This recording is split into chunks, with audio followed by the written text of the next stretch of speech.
The following video is one of a series of digital stories, songs, and prayers that the amazing folks at Tsow-Tun Le Lum have compiled to help you manage and cope with what can be lonely, fearful, and difficult times.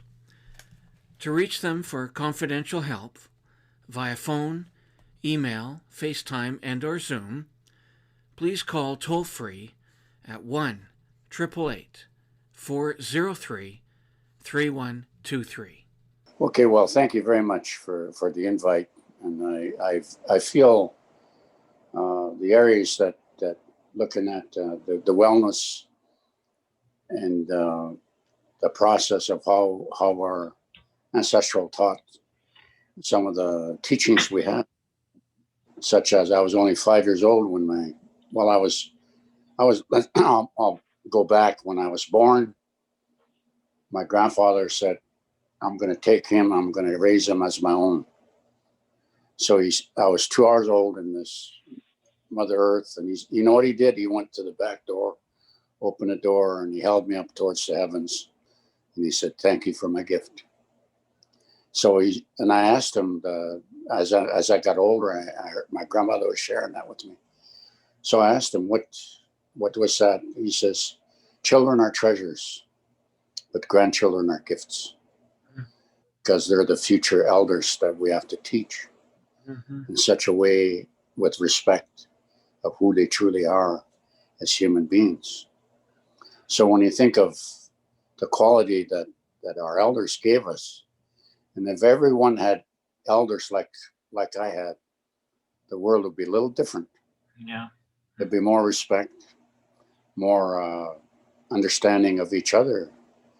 You know, because when I think of the development of who I truly am and how he addressed issues with me, is that when I start to focus on, he said to me that Snoet and our language, that means our cultural teachings. And he spoke of the coming of age ceremony for male and female. Then he went down the line talking to me. He said, trust is important, respect's important, integrity is important, love is important, forgiveness is important. So when I look at that and listen, so I start to focus on what he was referring to. I did my coming of age ceremony with him, but when he started to talk about trust, he said to me, to have a clearer and better understanding of what trust really means, he said, first of all, you have to develop that trust for yourself. Trust yourself. Then you're able to trust other people. And he said, respect yourself, then you're able to respect others. Integrity, same thing. But when I got to the point of love, and I thought, what is this? And he said, well, when two people find each other, and then that's called love when they get together. And he says, but more importantly, he said, that when you love that person, allow them to be themselves. Don't control. You lose everything if you do that. So you have to stand back and be respectful. And that's what love's all about. And I thought, oh my goodness, you know, the lessons he gave me, the understanding I have today, because he said one day, no, another thing he said to me, which was very, I had to smile when he said it this way. He said, I want you to listen really well. He says, I want you to be a good elder, not an old person. Then he said, what he was talking about was, he says, when you think of the cultural component and the teachings we have, the gifts were given to you young ones, so that when you become an adult, and he says to me, if you're sitting in a meeting and then they say, would the elders please come forward? And you look around and you realize they're calling you, but now you're an elder. And this is what he said. What are you going to say if you're not listening to the cultural teachings that we have? And I thought, oh my God, I better start listening. So I'm glad that when he put it in that content, I really had to learn to sit still and start to listen. So the generations behind us has a really excellent opportunity if they would, if we develop something that would be so effective for them. Because when I was 9 years old, when the RCMP picked me up and brought me to a residential school, 1947. I got there. I didn't speak English. I spoke Hokaminam. So I didn't know what they were saying. And I had some relatives that were already in that school, and I asked them what they're saying. So they're the ones that educated me, teaching me how to say words, things like that. So when I came home, I was only in there for 3 years. But when I came home, because my grandfather built a school for us in our community, had a nice school, nice teachers, and brought me home.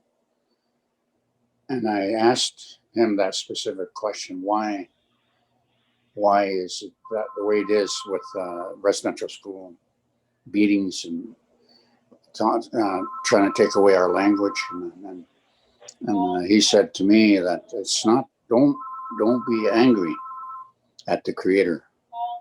It wasn't him that did that. It was man. So when I start thinking, well, I gotta think about not so much worship, but respect. So when you think about this, if you walk into the woods and you look around and you see all these plants, you see different species of birds, different species of timber and stuff like that. And that's what he was talking about. These are gifts that we can build, we can use. We have an excellent future because we learn how to live off the land. And that's so important when you think about it. And I really am grateful for the gifts he gave me. And I think of the opportunity for someone else to learn, to pass this knowledge on to the next generation so that they'll have an insight of who they really are going to be. And the excellent part about that is, it's not my teachings, by the way. It's my grandfather's. So I'm just passing his words over to the next generation. And, when I was young, I was 10 years old and I started to practice. They didn't have little league in soccer. So by the time I was 17, I was quite the soccer player. Mm. And I played. But what was really neat about that, I used to run all the time. And then he carved a little piece of cedar for me, stick it under your tongue so you don't get dry when you're running. A lot of people don't know that. They get dry and that's why they stop running, because they get thirsty. That's what he was talking about. So he covered that part. So when I was running and I played my games, and then he said to me, he says, "Grandson, you really don't have to be perfect. Just be yourself." Isn't that a really clear message to the younger generation? How they can, when they strive to be perfect, they can't be. We can't be perfect. So when I think about all the gifts that I was able to receive playing soccer, and when I was a young man, he taught me how to kick with both feet and playing in the games and soccer. So there was a person from England that came recruiting. He followed me for 3 games. I didn't know this, of course. I was only 17. And then the last place I played was in Nanaimo.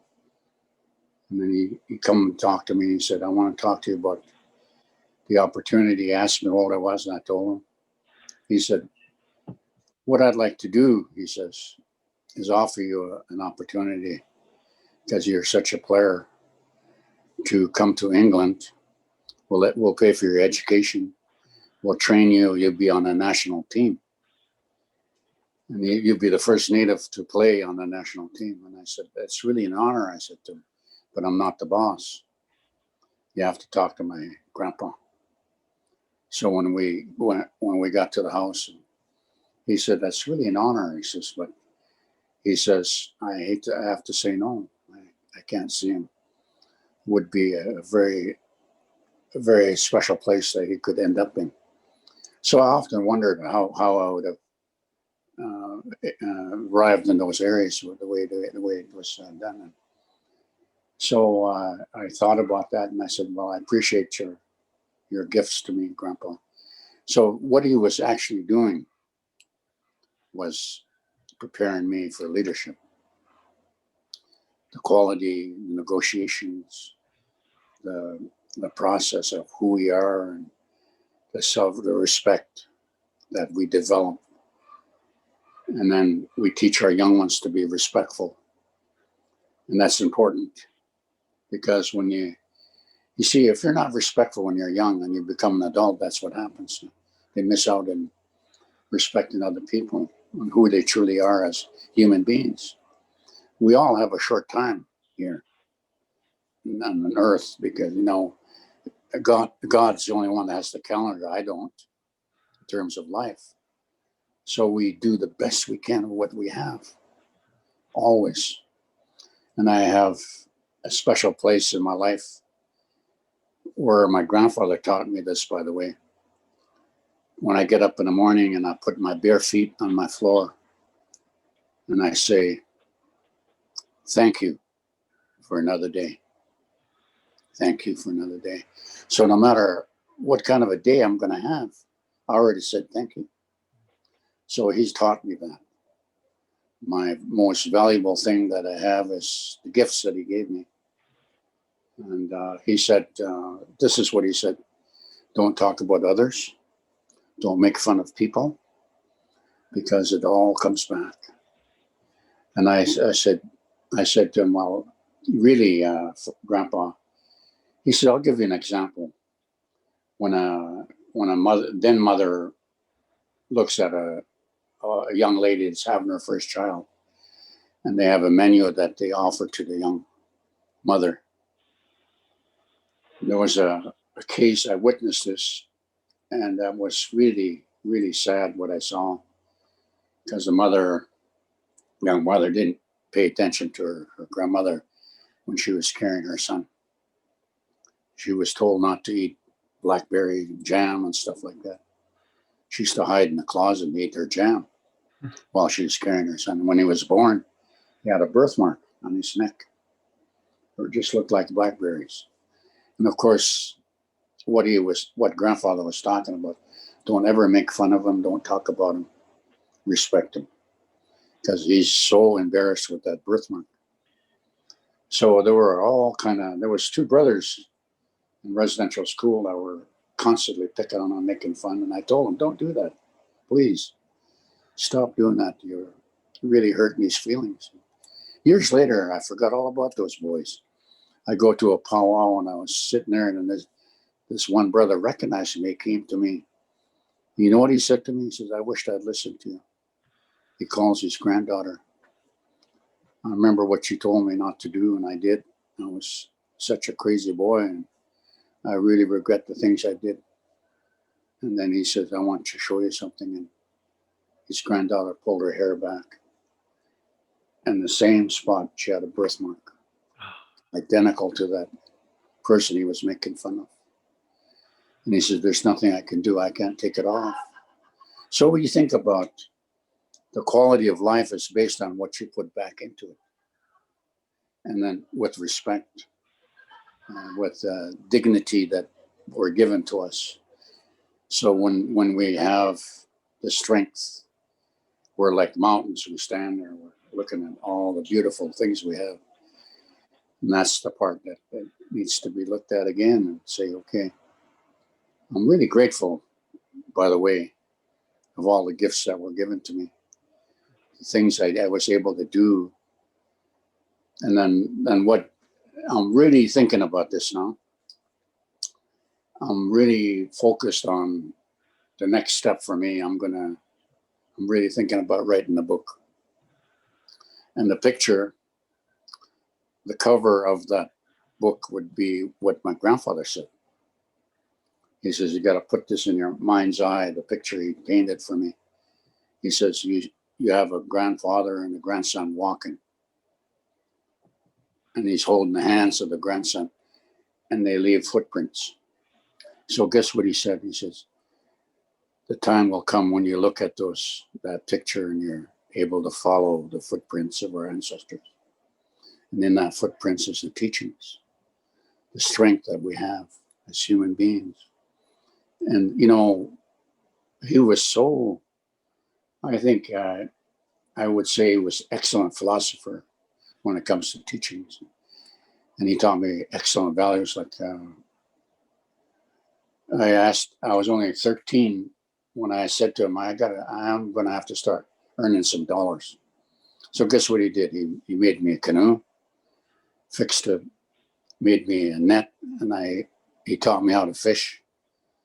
And the salmon was coming up the river. So he always had me set my net on the saltwater side, not the freshwater.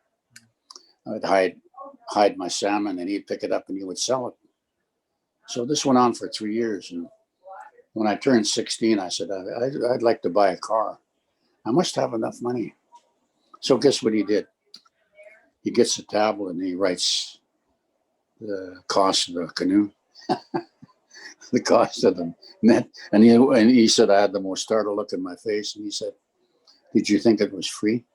And that was his values. He taught me how to start picking up the pieces and pay my own way. There are no gifts out there. So when you think of the younger generation, finding that strength to be able to do that, that's so important. So when I focused on that, I said, thank you. I said, thank you very much. That's what I meant by I'm very appreciative. And the other thing he said to me that made a lot of sense, it was very short comments. He says, look at yesterday, like 150 years ago. Talk about yesterday today so we can actually have a better tomorrow. He simplified it, and I thought, oh, that made so much sense. And I thought, I really understood what he said, and that's what I do now. I don't dwell on yesterday, of course. I look at what happened. What can I do to make it better for tomorrow? So those are the qualities we have to all look at. You think about, it doesn't matter what your nationality is, where you came from. What's important is that when you look at your family tree and you say, oh my goodness, this is what they had to do. It was so interesting, the quality of life that I ended up, and I'm very grateful for the gifts that were given to me. And the part of the exercise of the development that we have to focus on who we truly are as human beings. And I'm grateful for that part. And the other thing is when I look at the items, when I listen to him about, like trust, respect, integrity, love, forgiveness. And I said to him, how come love and forgiveness are close to each other? Then he explained it to me. He says, first of all, it doesn't mean you become self-centered. That means when you love yourself, you respect yourself.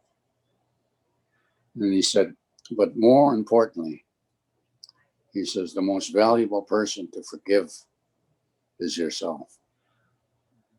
And I thought, oh my God, I really understood what he meant when he said that. Because when you think of some of the things when you're young, you're growing up and you might have done something. And it's easier to forgive others, but it's harder to forgive yourself. So when I focused on those areas, I really understood what he meant. And I thought about the areas, and I do teach that also, by the way. I have sessions with people, all those items I mentioned, coming of age ceremonies, trust, respect, integrity, love, and forgiveness. All those things that I covered when I'm traveling, talking to others. I ask them what they want to, what do they need. They always come up with an area, so I'm able to help them. Because, I'm not a psychologist. I'm just a person that learned so much from my grandpa, his philosophy, his training. And the part that was so hilarious to me was, guess what he did? Because I wasn't listening to him. I was being young and all this. He grabbed my ear, and you know what he said? Do you think those are decorations? Open them up and listen. And I really laughed. I said, okay. I opened my ears and I start to listen. But when I think about the most valuable thing that we have to think about is our most valuable thing we have to look at for ourselves is to say thank you again. What we have. A lot of people are, like there's all kind of illnesses out there, and we're still walking, we're still healthy. That's the part I'm talking about. Say thank you, because the quality of life is based on how you take care of yourself too. And I'm very fortunate. I was total athlete, and I'm 80. I'll be 83 April, and I'm still walking straight. I still have the strength to walk and think clearly and all those things. And it's not because I don't even think of those areas, because when my grandfather he was in his 70s, 80s, he was very strong. And what he said to me was, "You don't think old, always think young. Your mind's brilliant. You got open mind, and your body goes with that." I was laughing about it. I said, "Yeah, you're right." So we have to think about it. All of us think about how much time do we put into, and how many people can we help in terms of the ones that didn't learn. It's the ones I'm talking about. One time I was at a business meeting in Vancouver, and there was a bus that pulled up, and there was a senior home that brought where they were staying, and there was a bus from their facility. They came, and they were sitting right next to us where we were having our conference, and there were about 12 of them, seniors. And there was an elder that was sitting on the head of the table, and she was crying. I wondered, what's happened, So I went over there and asked her, what's going on? And she said, I didn't realize that I shouldn't have come. I don't even have enough for my lunch. They had to pay for their own lunch. So I picked up the tab. Paid for all their lunches. And the people I was talking to, you know what they said to me? Said, how come you did that? How come you paid for their lunches? Not one native person in there. I said, come on now, grow up. I said, that's somebody's grandma that I'm talking about. And we have to pick her up, show her the affection we have still. She's not my grandma, but I still love her. And, and there was a big article in the next day's paper about what I did. And there are 5 of them that wrote that story. And I had to smile, and I really thought about that area. So when you look at the unconditional love that we're talking about, it's so important. So important. I witnessed some good things with my elders, my grandmother in particular. It was right after the war. That was about 1948, I guess it was, when, we still had a railroad, using a railroad here at the time. And there was a freight train that stopped, and the guy walked through our village. And we were the first house right off the railroad station.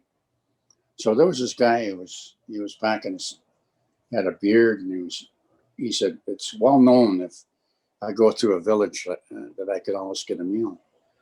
And my grandma never spoke a word of English, so I had to translate for her. So she said, she gives him a bowl of clam chowder. She had venison steak. She fed him.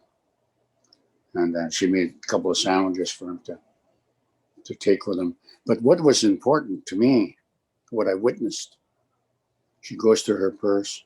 That's when they still had the $2 bills, remember? Mm-hmm. She took one of those and gave it to him. Said, I don't want you to be hungry. So I said to her, you always taught me about strangers. How come that happened? And this is what her comment was. Grandson, you have to think about this closely. He said, if I go in front of the Creator and he asks me, why didn't you feed me when I was at your door? What am I going to say? So there's opportunities of kindness. That's what she used to say. it's like offering somebody some help. And she said, if you saw your brother laying there, you don't kick him, you pick him up. And that's really true when you think of all of us looking at how we can, the quality is when we have to respect each other, be able to lift each other up and walk in the same direction like my grandfather was talking about. And that's so special to me. And I'm looking at this realistically, the book cover would be because I got all these recordings I have, the lessons, teachings, and I can put that together. It wouldn't take long. Put a book with the picture of my grandpa and grandson walking, follow the footprints of our ancestors. The quality would be based on what we actually have to offer back to our young ones. I'm not saying I'm better than anyone's. That's not my place. I can't do that. And I'm just using the knowledge that my grandfather gave me. So this is what you have to look at. These are the messages you have to think about, and how can you pass that on to the next generation. So when you think of, I come from a large family. I'm the oldest of 24. I got 11 brothers and 12 sisters. So when I think about it, and the reason I was chosen is that I'm talking to the rest of the family now, because they knew all my teachings came from grandfather, and the quality they would give me, understanding. And that was really, really a blessing for me to think of all the things that he was able to offer. And I'll never forget that one time we had a government meeting, and he asked permission. I was about 11 years old at the time. He said to the officials, "Can my grandson sit with me? He's got to learn." And they said, "Okay." So I sat behind him, and he was talking to the government. And a couple of them were really angry, some of the issues that came up. So guess what he said to the government? I couldn't believe it. He says, "I really want an answer from you. When you look at the land base, the water, all those things you talked about, and you're totally wanting to control it." This is what he said. He asked, he says, "When did you become an advisor to God?"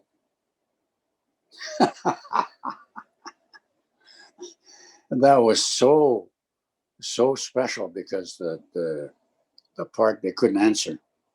They could not answer him because of the way he approached it and how he said it. And he says, "We all have responsibility, all of us that's sitting here. We have to look at what we have, and we protect what we have. Make sure we don't take advantage of nature." He always spoke about nature. He was very, very astute about that, because we have to take care of what we actually are given: timber, water, everything. He said, the birds, all those things, the animal. He said, when you're hungry, you go shoot a deer. You don't shoot 20 and just leave them laying there. Just take one. And I thought, oh my God, he was right on. So I learned a lot when I think of the gifts that were given. So I'm passing it on to my younger generation now, to the point where I feel that when you think of how much we can actually give back, that's so important. The lessons we have. I always think of the areas where I travel a lot. I worked out of Alaska, and I worked in the oil fields, built a 800-mile pipeline. And I was looking at all those things I learned from the others, and thinking. And I went to Arizona, and I went to this little village. Little town, and there was a restaurant. I went and had something to eat, and all these young gals were going to university, working there, making money. And they said, are you from Arizona? I said, no. Told them where I was from. So they said, you could go 2 blocks. There's an elder there. It's got an excellent store. You might find something. So I go into that store, and sure enough, they had a lot of. And this is what he said: I've been waiting for you. And I said, what are you talking about? I really had to laugh when he said that. He says, no, no. He says, this. What I'm really referring to is that we need to share what we have. So I sat down and I had a cup of coffee with him, and we started talking. And sure enough, he gave me gifts as well as I could give them back to him. My gifts to him. It's the knowledge that we had for the process of who we truly are. And I say, the part when you think of all these gifts that we're looking at, and because of all these things that's happening in our world, look at the COVID-19. Shouldn't have, but it did. So it kind of restricts us to kind of have to be careful, but we have to respect we can't be jeopardizing our health by not paying attention to what we have to do, covering ourselves with the mask and all this, not having too many people to get in contact with. So I really respect that. I have to say, I have to really be careful when I journey, and all of us have to, because we're very fortunate, but there are a lot of people out there that they're counting how many deaths already. They get caught and they keel over and die. That's really. And I heard a story. I don't know the exact location, but there was a doctor who he had his shot. He went into his office and died, just like that. Not He didn't have COVID, but he was allergic to whatever they had into the medicine. He keeled over and died. So we have to we have to look at this. What can we should be focused on all those things. And the other thing too, that's so valuable to me when I talk to the farmers, and I do. You see, when you think about it, how are the farmers really? When you think about the fertilizer they use, because they have to have rapid growth like corn, potatoes. They plow and they plant again. They put fertilizer, so there must be at least 18 inches fertilizer in the ground. So when you think about when you grow all these vegetables, something gets contaminated. Yeah. Without society realizing. So what I said to this farmer, I said, you should replow your land, get some new soil and put it on the ground, and take that area what you plowed and put it away, sift it, clean it. You can use it later, but not right now. So you stop and think about it. Isn't that a really close issue when you think of our healthy life that we have to look at? Okay, I will sing my family song.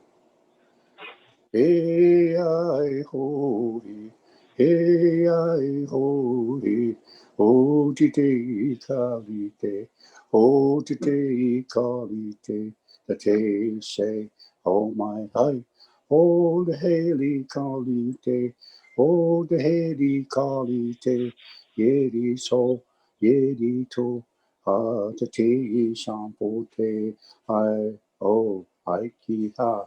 Hashkasem unti lete, Hashkasim concealate, I hey ho ho he, I hi no ho he, he te te sam tu pre, o kahai ho po te, te te ha te, hey, hey, hey, hey, hey. Thank you.